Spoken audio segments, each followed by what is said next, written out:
오늘은 6.25 한국전쟁 75주년이 되는 주일이에요.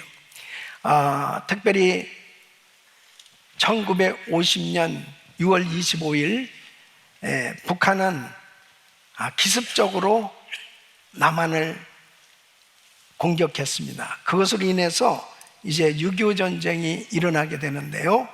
이 전쟁은 한반도를 완전히 잿더미로 만드는 참혹한 전쟁이었습니다. 더욱 가슴 아픈 사실은 이 전쟁이 외세 간의 이러한 충돌이 아니고 바로 같은 민족끼리 이념의 차이로 이런 엄청난 동족 간의 전쟁이었습니다. 이로 인해서 참으로 많은 사상자가 나왔습니다.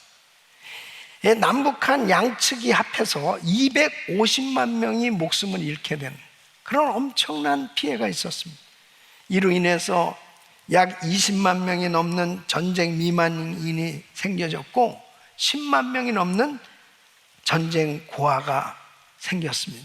또 1천만 명이 넘는 이산가족이 만들어졌습니다. 지금까지도 이 후유증은 계속 되어지고 있습니다. 산업시설과 교통, 공공시설의 80%가 파괴가 되었습니다. 완전히 잿더미에 앉는 그런 파괴적인 전쟁이었습니다. 6.25 전쟁은 공산주의자들이 일으킨 이 공산주의 확장 전쟁이었습니다.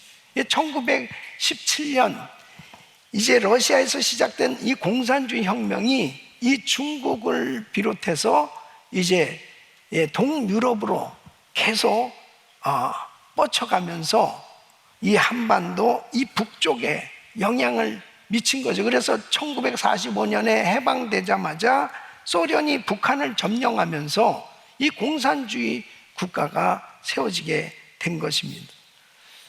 그래서 남한에는 이 미국의 지원 아래 자유민주주의 국가가 세워졌는데 이제 이 북한에서 이 자유민주주의 국가인 남한을 침공함으로 완전히 적화시키는 이 공산주의 국가를 만들기 위해서 6.25 전쟁을 일으킨 것입니다. 이 북한은 지금까지도 이 전쟁은 미국이 사주한 이 남한의 북침이라고 이렇게 주장을 합니다.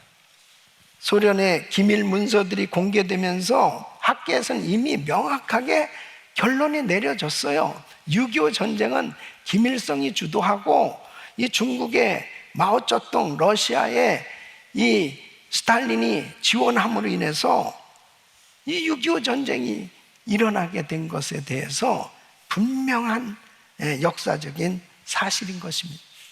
여러분, 75년 전에 일어났던 이 6.25 전쟁에 대해서 왜 이렇게 오래된 그러한 역사를 지금 또 나누게 되었느냐? 여러분, 6.25 전쟁은 단순한 그런 한국에 일어난 세계적인 비극적인 그런 전쟁뿐만이 아니고 이 전쟁을 바라보는 우리 크리스찬들은 이 신앙의 눈으로 왜 이런 전쟁이 일어나야 됐고 또 이 전쟁을 어떻게 평가해야 될 것이냐, 신앙의 관점에서 평가하고 그 교훈을 얻는 것은 대단히 중요하기 때문입니다. 지금 이란과 이스라엘이 전쟁을 벌이고 있습니다. 또 러시아와 우크라이나가 계속해서 지금도 전쟁 중에 있습니다. 이런 전 세계에서 일어나는 전쟁들을 어떻게 봐야 될 것이냐? 세상 사람들은 그냥 뉴스로 사건으로 보지만 우리 예수 그리스도를 믿는 하나님의 자녀들은 성경적인 관점에서 신앙의 관점에서 그 전쟁을 분석하고 그리고 하나님의 뜻을 깨닫는 것은 굉장히 중요한 거예요. 바로 그 교훈을 얻어야 그 교훈을 통해서 우리의 삶에 적용함으로 인해서 하나님이 기뻐하시는 삶을 살 수 있기 때문에 그렇습니다. 저는 오늘 이 6.25 75주년을 맞이하면서 6.25 전쟁을 통해서 하나님은 우리에게 어떤 교훈을 주시기 원하시나? 분명한 사실은 한반도에 다시는 이런 전쟁이 일어나면 안 되겠다는 거죠. 이런 전쟁이 다시는 일어나서는 안 돼요. 또 뿐만 아니라 이 전쟁을 하나님께서 우리에게 어떠한 교훈을 주시기를 원하시나, 오늘 이 말씀을 잘 들으시고, 이 전쟁에 관한 말씀이지만 우리 삶은 끊임없는 영적 전쟁을 벌이고 있습니다.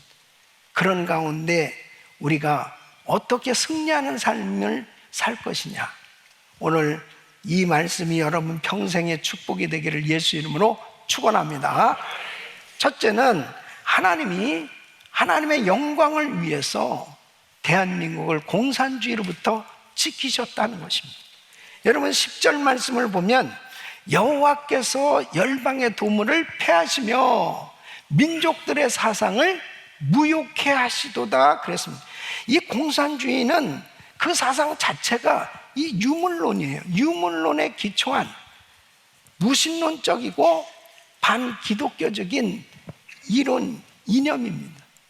그렇기 때문에 러시아 혁명 이후에 스탈린이 정권을 잡고 난 다음에 가장 강하게 탄압한 단체는 교회입니다.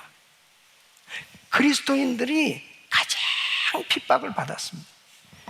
여러분, 공산주의 창시자인 이 칼 마르크스는 이런 말을 했어요. 종교는 인민의 아편이다.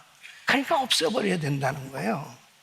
이 볼셰비키 혁명을 통해서 소련을 세운 바로 이 칼 마르크스의 이 제자가 레닌입니다. 이 레닌은 기독교는 억압의 수단이며 어떤 종교 사상이든 신에 관한 사상은 모두 극도로 불결하다 그랬습니다. 그러니까 없애버려야 된다는 거예요. 그러니까 이 공산주의자들은 교회를 혐오하고 이 기독교인들을 조직적으로 제거해 오고 있는 것입니다. 이 소련의 꼭두각시였던 이 젊은 이 공산주의자 김성주, 이 사람은 이제 북한에 들어오면서 김일성 장군이라는 항일투사 김일성 장군의 이름을 빌려서 북한 정권을 차지하게 됩니다. 자기가 김일성이라는,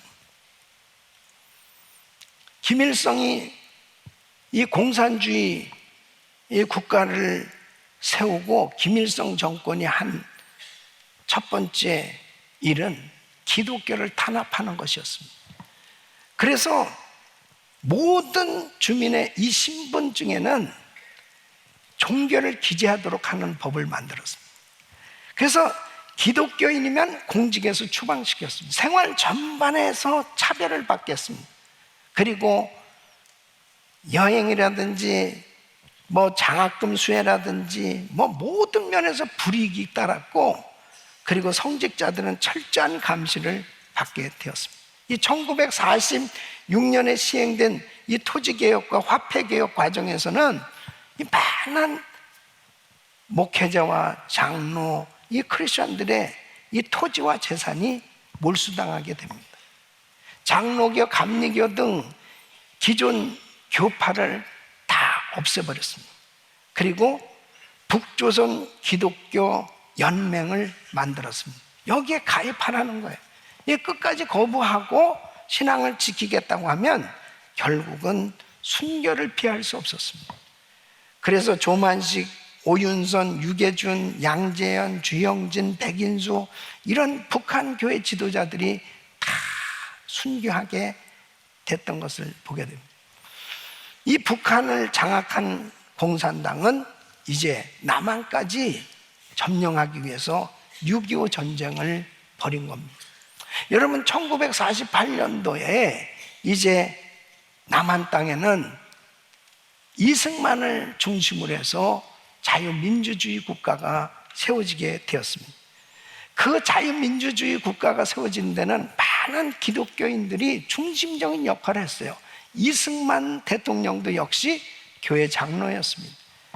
그리고 당시 개신교인이 0.52%, 그러니까 10만 명에 불과했지만은 초대 재원 의원 190명 가운데 38명이 개신교 신자였습니다. 대한민국 건국의 중요한 기반이 되는 것이 바로 국가 정체성인데, 이 국가 정체성은 성경적 가치 위에 세워졌다고 볼 수 있을 만큼 자유민주주의, 반공주의, 그리고 사유재산권을 보장하고 종교의 자유 등 이렇게 성경적 가치 위에 이 법을 만들었어요. 그렇게 대한민국이 세워진 것입니다.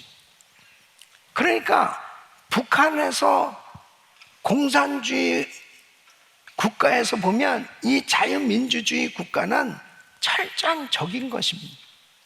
그래서 6.25 전쟁을 통해서 이제 남한을 공산화시켜야 되겠다는 야욕을 가지고 남침을 하게 된 것입니다. 불과 3일 만에 서울이 함락됐어요. 한 달 만에 낙동강까지 후퇴하는, 그냥 완전히 일사천리로 북한이 밀고 들어오는데 속수무책인 것입니다. 이제 대한민국은 공산화 일보 직전까지 몰린 거예요. 상황은 절망적이었습니다. 이런 상황 가운데 부산에 모인 기독교인들이 당시 초량교회에 모여서 회개하며 철야기도 하면서 금식기도 하면서 하나님 앞에 간절히 기도할 때 하나님께서 그 기도를 들으시고 기적을 베풀어 주시기 시작합니다. 그 기적이 뭐냐면 가장 치열한 낙동강 전투, 이 낙동강 전투에서 밀리면 끝나는 거예요.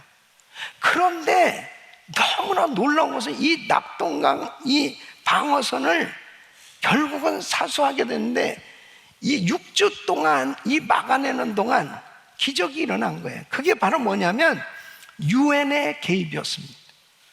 여러분, 그 유엔군이 참전을 하려면은 유엔 안전보장 이사회가 다 동의를 해야 되는데, 안전보장 이사회 상임 이사국 가운데 한 나라라도 거부권을 행사하면 부결되는 거예요. 그런데 이 소련이 회의에서 불참을 합니다. 이게 하나님의 놀라운 섭리죠. 그래서 결국 이제 유엔군이 참전을 하게 되면서 그 동안에 유엔군을 통해서 준비를 하게 된단 말이에요. 그러면서 놀라운 역사가 일어난 것은 인천 상륙작전입니다. 유엔군의 이 메가다 장군, 총사령하는 이 메가다 장군의 지휘 아래 인천 상륙작전을 하는데 이 성공률은 5,000분의 1이라는 거예요. 5,000분의 1. 그러니까 성공하기가 정말 어려운데 기적적으로 이 인천 상륙작전 성공함으로 인해서 전세가 완전히 뒤집어집니다. 이제 한반도 가운데 남한 땅은 다시 회복되었고 이제 북으로 치고 들어가기 시작합니다. 그런데 마치 남한 땅에서 보면 이제 오히려 거꾸로 통일이 되겠다라고 그렇게 생각할 때 중공군이 개입을 하는 거예요. 그 중공군 개입으로 인해서 결국 전세는 다시 요동치면서 후퇴하게 되죠. 그 일사 후퇴로 인해서 결국은 이제 휴전이 되고 전쟁은 마무리가 되는 거예요. 그러면서 여러분, 오늘날의 지금 그 휴전선이 만들어진 건데, 자, 지도를 한번 보세요. 저 지도를 보면 그야말로 저 빨간색은 다 공산화가 된, 러시아, 중국 할 것은 다 공산. 지금 한반도, 저 한반도 보입니까? 저 한반도, 한반도에 저 반으로 나눠져 있는 대한민국, 저 대한민국이 공산주의 공격에서 살아남았다는 것은 기적인 거예요. 하나님이 건져주신 줄로 믿습니다. 하나님이 건져주셨습니다. 하나님이. 할렐루야. 여러분, 이 작은 한반도를 지키기 위해서 미군과 수많은 유엔군, 이 젊은이들의 피가 뿌려진 거예요. 이 북한에서는 이 정말 어떻게 해서든지 이 남한을 적화 통일시키려고 공산주의 국가로 만들려고 다 준비를 했었고, 그리고 정말 순식간에 이 남한 땅은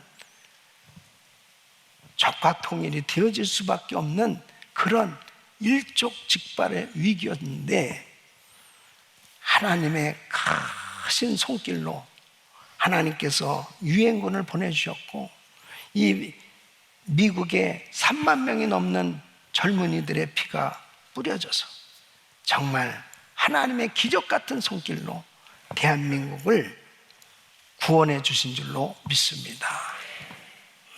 만일 하나님께서 이 대한민국을 보호해 주지 않았으면, 지켜주지 않았으면 지금 북한 땅에 그 김일성 지배 아래서 고통당하는 그 북한 주민들처럼 그렇게 살 거예요. 예? 이렇게 자연스럽게 예배 드릴 수 있습니까? 만일 기독교인들은 이제 감옥에 가든지 처형을 당할 수밖에 없는, 자유도 없는 그런 공산주의 체제 하에서 살 수밖에 없었을 것입니다. 여러분, 공산주의는 정말 악하고 무서운 사상이에요. 예? 겉으로는 인간의 평등을 말하지만 실제로는 생명과 인권을 무시하는 이 유물론 사상이기 때문에 공산당은 정말 무서운 단체입니다. 예. 그래서 이승만 대통령은 공산주의의 위험성에 대해서 이렇게 경고하고 있습니다. 공산주의가 부당한 5가지 이유를 이렇게 합니다. 첫째는 재산을 나누어 가지자. 그렇게 아주 그럴듯하잖아요. 너무 좋은 정책인 것 같잖아요. 다 나눠주자는 거예요. 예. 이 부자들에게 세금을 걷어가지고 다 나눠주자는 거예요. 그런데 신기하죠? 게으른 가난뱅이가 점점 더 늘어나게 될 것이다. 이 베네수엘라가 그러잖아요. 이 차베스가 기름판 돈 이것저것 세금 기업들에게서 받아가지고 다 가난한 사람들에게 나눠줬단 말이에요. 그러면 오히려 더 잘 살아야 되는데, 베네수엘라는 진짜 거지 나라로 전락한 걸 우리가 보고 있잖아요. 예. 자본가를 없애자. 이 지혜와 상공업 발달이 정지된다. 그러니까 기업들이 다 나라를 떠나는 것입니다. 야, 저때 당시 어떻게 이승만 대통령이 이런 해안을 가지고 그렇게 앞을 내다보고 분명하게 공산주의에 대해서 정확하게 인식하고 있었다는 게 참 놀라운 거죠. 지식계급을 없애자. 이게 공산당이거든요. 모든 이들을 우매해지는 거죠. 종교를 혁파하자. 예. 그래서 기독교를 말살시키는 겁니다. 그러니까 덕과 의가 타락한다. 정부와 군사와 국가 사상을 다 없애고 소련만 믿으면 결국 배반당한다. 그래서 자기들의 이념을 이루기 위해서 강요하기 시작합니다. 결국은 수많은 학살과 기독교인들이 순교를 할 수밖에 없게 되는 것입니다.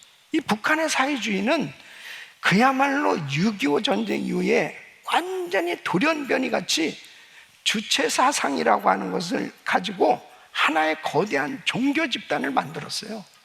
이 중국하고 또 틀립니다. 러시아하고 완전히 달라요. 이 북한은 김일성, 김정일, 김정은 이 3대 세습으로 신처럼 떠받들고 있지 않습니까? 예? 그러면서 북한에서 가장 많이 볼 수 있는 구호가 뭐냐? 김일성 주석님은 영원히 우리와 함께 하시다. 어디서 많이 들어본 거 아니에요? 예? 예수 그리스도는 어제나 오늘이나 영원토록 동일하시다. 무서운 거예요. 요즘은 김정은 우상화를 계속 진행하고 있지 않습니까? 그러니까 6.25 전쟁은 바로 하나님을 부정하는 이 악한 사상이 일으킨 무서운 비극이었습니다. 이러한 공산주의로부터 하나님께서 대한민국을 보호해 주셨고 지켜주셨고 건져주신 줄로 믿습니다. 마귀는 6.25 전쟁을 통해서 이 한국을 집어삼키려고 역사한 거예요. 바로 그들의 도모, 이 중국과 러시아와 이 북한, 그들이 도모했단 말이에요. 야, 이 남한 땅을 적화시켜야 되겠다, 공산주의 국가를 만들어야 되겠다, 그렇게 서로 계획을, 음모를 꾸몄지만 하나님께서 그 도모를 패하시고 하나님은 이 대한민국을 지켜주셨단 말이에요. 또 뿐만 아니라 여러분, 91년도에 1991년도에 이 구소련이 무너졌어요. 어떻게 여러분 상상할 수 있는 일입니까?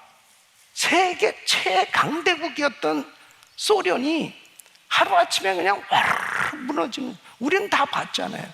와르르 무너진 거예요. 하나님의 손에 달려있는 줄로 믿습니다. 하나님의 손에. 저는 저 북한이 저렇게 견고한 체제인 것처럼 보여질지 모르지만 저는 이렇게 봐요. 하나님이 손을 대시면 한순간에도 북한 자유의 나라 될 수 있습니다. 하나님께서 절대절명의 위기 가운데 빠져 있었던 대한민국을 구해주셨던 그 역사를 하나님 다시 남북한 통일되게 하여 주시옵소서. 주님이 그런 은혜를 주시기를 기도합니다. 두 번째는 하나님은 6.25 전쟁의 잿더미 위에 교회의 부흥과 한강의 기적의 꽃을 피우셨다는 것입니다. 여러분 11절 말씀을 보면 여호와의 도모는 영영이 서고 그 심사는 대대에 이르리도다 그랬습니다. 자, 하나님의 도모, 하나님의 계획이 뭐냐? 한국을 6.25 전쟁 가운데서 이 공산주의 국가로부터 건져주시는 데 끝이지 않고 하나님의 계획은 이 대한민국을 축복해 주셔서 전 세계 하나님의 복을 나눠주는 축복의 통로로 하나님이 쓰시겠다는 계획이죠. 믿습니까? 자, 보세요. 이제 중공군이 개입함으로 인해 가지고 결국은 유엔군이 이제 완전히 남한 땅을 회복했고 북한으로 치고 들어가다가 결국은 맥히게 됐어요. 그리고 다시 후퇴하기 시작할 때 그때 북한에 있었던 이 기독교인들은 이제 깨달았죠. 야, 이 북한에 있으면 안 되겠구나. 그곳에서 다 자리를 잡은 사람들이 그 모든 땅과 집과 모든 걸 다 놓고 나온다는 게 쉬운 일이에요. 그러나 자유를 찾아서, 신앙의 자유를 찾아서 사람들이 이제 남아하기 시작합니다. 그때가 바로 여러분 보세요. 당시의 평양은 동방의 예루살렘으로 왔습니다. 남한 땅보다 훨씬 북한 땅에 교회가 많았고 예수 믿는 사람이 훨씬 많았습니다. 그런데 이제 일사후퇴 때는 이제 살아야 되겠는 거예요. 정말 신앙의 자유를 찾아서 기독교인들은 남아하기 시작합니다.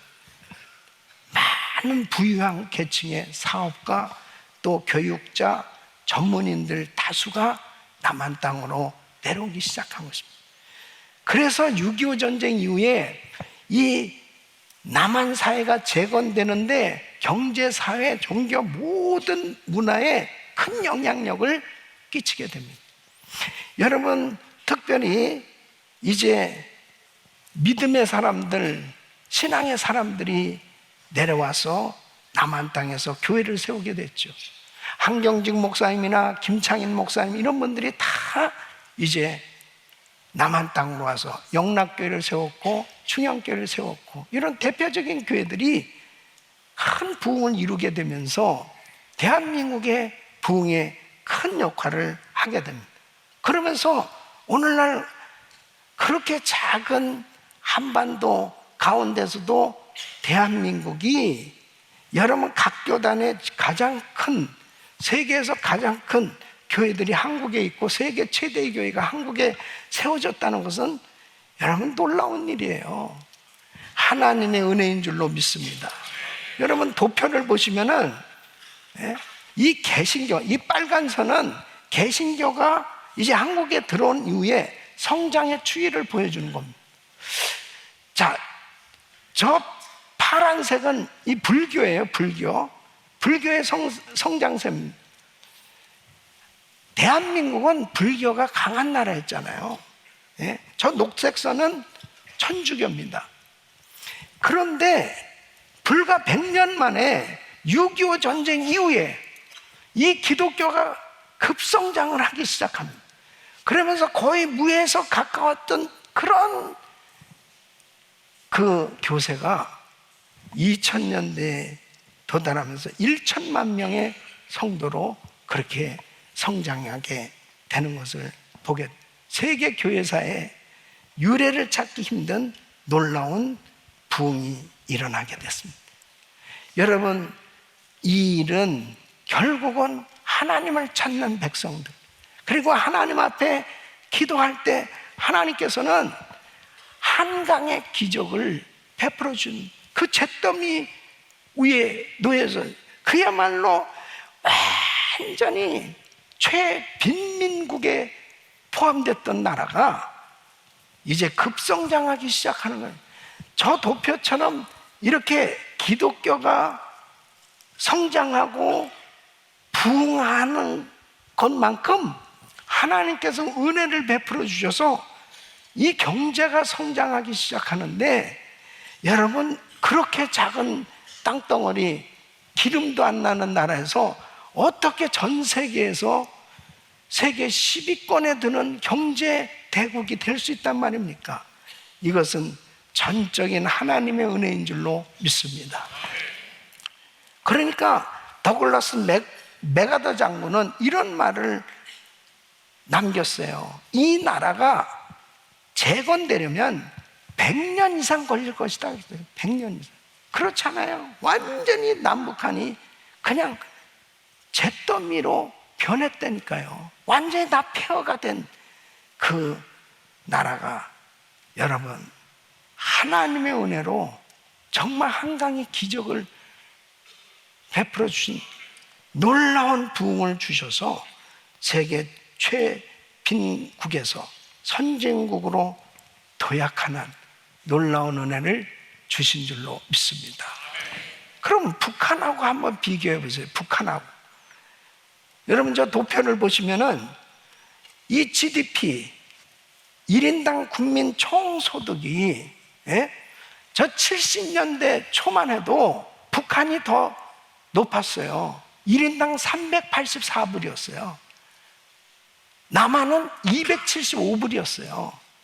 그런데 정말 하나님께서 은혜를 주신 이 교회가 성장하고 하나님을 찾고 기도하고 그러면서 하나님께서 은혜를 주셨는데 2024년도 GDP는 여러분 국민 총소득 1인당 36,624불이에요. 대한민국이. 북한은 얼마냐? 북한은 1,000불. 그러니까 30배 정도 이상 차이가 나요. 여러분, 하나님은 살아 계십니다. 하나님께서 대한민국 건져주셨고, 이렇게 대한민국이 기적같이 회복되고 성장한 것은 전적인 하나님의 은혜예요. 다른 어떤 것으로 설명할 수가 없다니까요. 하나님께서 보호해 주셨고, 하나님이 건져주셨고, 하나님이 성장시켜 주셔서 이제 하나님의 경륜 가운데 이 대한민국은 전 세계에 선한 영향력을 끼치는 축복의 통로로 하나님이 쓰시는 줄로 믿습니다. 우리 교인들 가운데 중국 분들도 많이 계시고, 또 러시안, 또 일본분, 스페니시 여러분들 많이 계신데, 오늘 대한민국만 자꾸 이렇게 얘기해서 죄송한데, 예? 여러분, 이것은 역사를 얘기하는 거니까, 그리고 여러분은 우리 교인이고 가족이니까 기쁘시죠? 그렇게 기쁘게 말씀을 들어야지 삐지면 안 돼요. 예. 예. 여러분, 중요한 사실은 뭐냐면, 하나님을 찾고 하나님을 위기 가운데 찾고 기도하면 하나님이 건져주시고 회복시켜 주신다는 것입니다. 환난 날에 나를 부르라. 내가 너를 건진, 네가 나를 영화롭게 하리로다. 하나님께서 이렇게 놀라운 회복과 성장을 시켜주셨는데, 세 번째는 하나님이 한국 민족을 말세에 선교하는 민족으로 쓰신다는 거예요. 여러분, 12절 말씀 보면 여호와로 자기 하나님을 삼은 나라, 곧 하나님의 기업으로 빼신바된 백성은 복이 있도다. 지금까지 대한민국은 수많은 위기를 겪었습니다. 여러분, 일본에게 나라를 빼앗기고 36년간 일본의 치욕적인 그런 압제를 당하면서 살았어요. 또 6.25 전쟁 3년 동안 아주 나라가 쑥밭이 되어지고, 그리고 그야말로 집을 잃어버리고 맨발로 걸어다니는 고아들 한번 생각해 보십시오. 기가 막힌 그런 가난한 나라로 전락해서 살기도 했습니다. 그리고 이제 살만하다 했는데 IMF로 인해서 실직하고 많은 사람들이 길거리에서 자게 되는 그런 일들도 생겨져서 그런 것도 경험해요. 그래서 온통 국민들이 금모으기 운동도 하고 그러면서 그 어려운 난국을 또 넘어서기도 합니다. 대통령 탄핵으로 인해서 대통령 부재 가운데 이 정치 상실, 지금 휴전선이 이렇게 그어져 있다는 것은요, 지금 전쟁이 완전히 종식됐다는 게 아니에요. 휴전했다는 것은 언제든지 전쟁을 치를 수 있다는 그런, 남한의 주적은 북한이고 북한의 주적은 남한이 될 수밖에 없는 그런, 이 적대국과 대치하고 있는 것 같은 그런 위기가 한반도에 있는 거예요. 이런 가운데 남한은 정말 엄청난 그런 소용돌이 속에서 또 계속 이 정치가 표류하고 서로 이념의 갈등으로 인해서 백성들이 나눠지고 어려움을 겪으면서 IMF를 겪고 또 팬데믹을 겪고 이런 모든 과정 가운데서도 하나님께서 대한민국을 보호해 주신 줄로 믿습니다. 하나님께서 이 나라를 이렇게 보호해 주신 이유가 뭘까요? 이렇게 어려운 과정들을 겪어나간 민족이 아마 유대인하고 이 한국 사람 아닐까. 이 한국 사람 같이 이렇게 어려움을 많이 겪은 민족은 없을 거예요. 그런데 왜 이 어려움을 겪겠느냐? 세계 선교에 쓰시려고. 그래서 참 보면은 알래스카의 가장 추운 곳에 가서도 거기서 식당을 하고 있고, 예?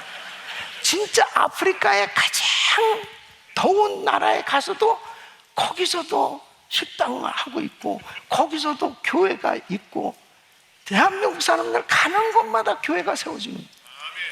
이것이 참으로 복받은 민족인 줄로 믿습니다. 고난과 어려운 가운데서도 하나님이 이 나라를 이렇게 붙들어 주신 그 이유는 이제 선교하는 민족으로 세계 선교를 위해서 쓰시기 위해서 하나님이 준비시키신 줄로 믿습니다. 그래서 여러분, 이 연도별 한국 선교사 파송 현황 이 편을 보시면은 정말 선교사로 이 선교를 받았던 우리 대한민국에 얼마나 많은 선교사님들이 들어와서 복음을 전해줬어요. 근데 이제 선교사를 파송하는 나라로 바뀌어진 거예요. 그러면서 2020년도 가장 피크인데요, 그때 2만 8천 명의 선교사가 나가서 세계 선교를 감당하고 있는데, 여러분 이것은 인구 밀도로 보면 미국 다음으로 가장 선교사를 많이 파송한 나라로 하나님께 쓰임받게 된 줄로 믿습니다. 이제 팬데믹을 지나면서 아쉽게 선교사들이 점점 줄어들고, 그리고 선교사 고령화 현상이 일어나고 여러 가지 선교지가 위협을 받고 있는 건 사실이에요. 그런데 하나님께서 우리 GMI, 우리 은혜교회를 이렇게 준비시켜 주신 이 이유가, 하나님께서 정말 이때를 위해서 세계 선교를 감당하도록 GMI 선교사 훈련원을 세워서 팬데믹 가운데서도 계속 선교사를 파송케 하시고, 그리고 우리 지금 현재 GMI 신학교가 21개국에 22개, 분교까지 28개 학교가 지금 운영되고 있습니다. 현지인들을 이제 훈련시켜서 현지인들로 하여금 선교하도록 이렇게 하나님께서 역사하고 계십니다. 64개국에 338명, 이제 전 세계 10,000개 이상의 교회들이 개척되고 지금도 계속 교회가 세워지면서 저 그래프에 줄어드는 부분을 GMI가 다 채울 수 있기를 예수 이름으로 축원합니다. 할렐루야. 하나님께서 역사하실 줄로 믿습니다. 우리 김광식 목사님께서 은퇴하시면서 한국으로 가시면서 GMI 선교사 훈련원을 세우시면서 이런 말씀을 하셨어요. 애국애족하는 길은 선교하는 것이다. 선교는 애국애족하는 길이다. 정말 애국하려면, 정말 나라를 사랑한다면 선교해야 된다. 여러분 그렇습니다. 대한민국이 선교할 때 역시 미국도 마찬가지예요. 지금도 전 세계 가장 선교사를 많이 파송한 나라는 미국입니다. 이 미국을 그래서 하나님이 복을 주셨고, 대한민국도 선교사를 파송하고 그렇게 선교할 때 하나님께서 대한민국을 높이 들어 사용해 주신 줄로 믿습니다. 우리 사랑하는 성도 여러분, 저는 한국의 GMI 은혜교회를 이렇게 개척하게 된 그 이유도 그렇습니다. 선교적 모델교회로 세워서 세계 선교 마무리를 위해서 이제 대한민국을 하나님이 쓰시기를 원하시는데, 바로 그 중심에 우리 GMI가 쓰임받게 하여 주시옵소서. 하나님, 이 미국의 영적 부흥을 위해서 우리 그레이스 처치가 바로 미국의 부흥의 센터가 되어질 수 있도록 사용하여 주시옵소서. 진정으로 애국애족하는 길은 선교하는 것입니다. 우리 사랑하는 귀한 성도 여러분, 여러분 가운데는 지금 여러 가지 법적으로 힘들고 또 경제적으로 힘들고 또 육체의 질병으로 여러 가지 관계의 어려움 때문에 많이 힘든 그런 성도들도 있을 거예요. 그러나 여러분, 대한민국을 그 위기 가운데 건져주신 그 역사는 개인에게도 마찬가지예요. 하나님을 찾고 하나님 앞에 전적으로 그 하나님을 자기 하나님으로 삼은 가정, 삼은 민족, 하나님께서 축복해 주신 줄로 믿습니다. 하나님 앞에 낙심하지 말고 좌절하지 말고 그 주님 앞에 나와서 하나님 앞에 부르짖고 기도할 때 하나님은 하나님의 방법으로 하나님의 그 능력의 손으로 여러분들을 건져주실 것이고 세워주실 것이고 위대하게 사용하실 줄로 믿습니다. 오늘 이 시편 33편 12절에 이렇게 말씀하십니다. 여호와로 자기 하나님을 삼은 나라 곧 하나님의 기업으로 빼심받은 백성은 복이 있도다. 여러분 모두가 하나님으로 만족하시고 하나님의 나라를 위해서 아름답게 쓰임받기를 예수 이름으로 축원합니다.